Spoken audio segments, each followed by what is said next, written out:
Ashwagandha, otherwise known as withania somnifera, winter cherry, or Indian ginseng, is a powerful adaptogen studied for its ability to enhance the body's resilience to stress.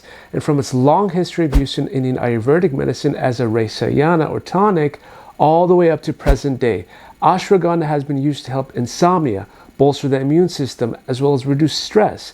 Some believe it also helps boost testosterone, slow the physical effects of aging, and so much more.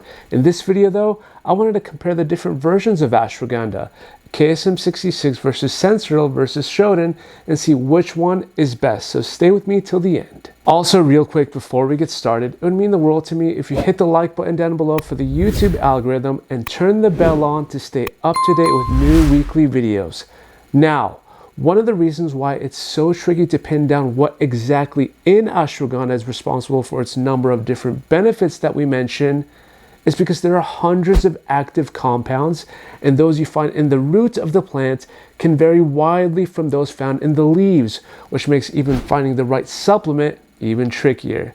Because saying ashwagandha is just one compound like vitamin C makes no sense at all, and I'll give you an example. There are about 40 withanolides, 12 alkaloids, and a few cytoindocides which have been isolated from ashwagandha. But if I were to guess, I would say the big player here and the one that steals the limelight is the withanolides. And also guys, I've left links down below to my favorite kinds of ashwagandha for each version in the description below, so feel free to check them out. And something interesting to note is that structurally, the withanolides in ashwagandha are very similar to the ginsenosides of panax ginseng, which is why ashwagandha is known as Indian ginseng for this reason. Now, I've already made 4 other ashwagandha videos, which I highly encourage you to watch after this one. It goes into a lot more depth, and I think you would enjoy them. We also even go over its role in the thyroid, which a lot of you guys have asked me about. Now let's break down the first version, which is KSM-66. Now, this form has the most published research behind it, with most studies using 300 milligrams twice a day. I think up to date, there are about 11 double-blind placebo-controlled studies that have been conducted on KSM-66, and this systematic review and meta-analysis showed us that overall, with a total sample size of 1,002 participants and age ranges between 25 and 48, it found ashwagandha supplementation significantly reduced anxiety and stress level compared to the placebo. The company Sensoril Biomed, who made KSM-66, has spent 14 years of research on ashwagandha and has used that time to focus on the root of the herb. And the root is traditionally the core of the supplement, right? But let's talk about the withanolides. KSM-66 is designed to have around 5% withanolides, and they also use a milk extraction process that requires pre-treating the roots with milk. For this reason, it does contain milk constituents, just FYI. Overall, this version of ashwagandha, because of its lower percentage of withanolides, is considered to be more uplifting. Now let's get into Sensoril. Sensoril was created by the company Natreon, who have been studying various herbal remedies like ashwagandha for over 20 years. And instead of using just the roots of the plant like KSM-66, Sensoril uses the roots and the leaves, so you get both. The roots and the leaves have different profiles with different concentrations of different bioactive compounds. And because of that, you're getting a 10% concentration of withanolides compared to 5% with KSM-66. But here's the catch. Instead of a ton of different biological compounds, Sensoril for the most part has 3.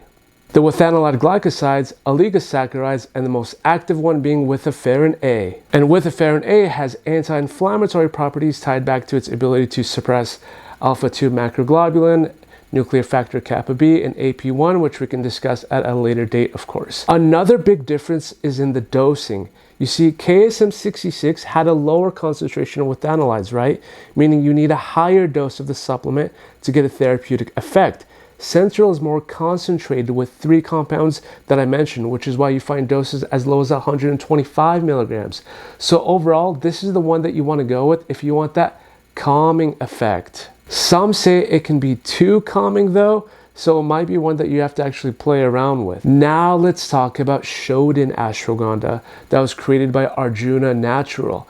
The biggest thing that makes this one stand out, and it's pretty unique actually, is the fact that it's standardized to 35% withanolide glycoside.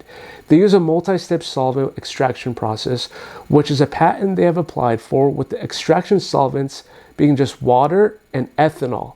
They say this offers them high bioavailability and bioactivity. I wanted to find some research on the Shoden form itself, and to my surprise, I found this randomized double-blind placebo-controlled trial over 60 days in which 60 adults were given either a placebo or 240 milligrams of standardized ashwagandha extract of Shoden once a day. The findings showed that ashwagandha's stress-relieving effects may occur via its moderating effect on the hypothalamus-pituitary-adrenal axis.